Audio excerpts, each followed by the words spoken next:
आता आता चूक कोणी केली? पहिला फॉर्म मी भरणार होतो. आम्ही सगळे तात्यासाहेब पवारांची फॅमिली, आम्ही सगळे वडील अतिशय माझ्या कन्हेरीतल्या बाळासाहेबांना माहिती आहे काय परिस्थिती. आम्ही बिकटमधनं परिस्थिती चांगली केली. आईने आधार दिला. आई सांगते की फॉर्म भरू नका माझ्या दादाच्या विरोधात.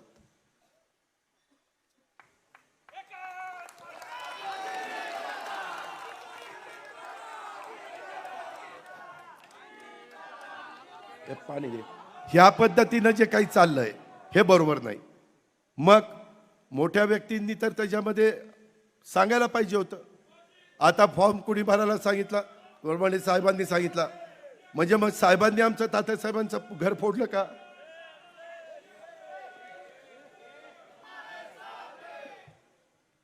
आम्ही जीवाला जीव देणारी माणसं आहेत.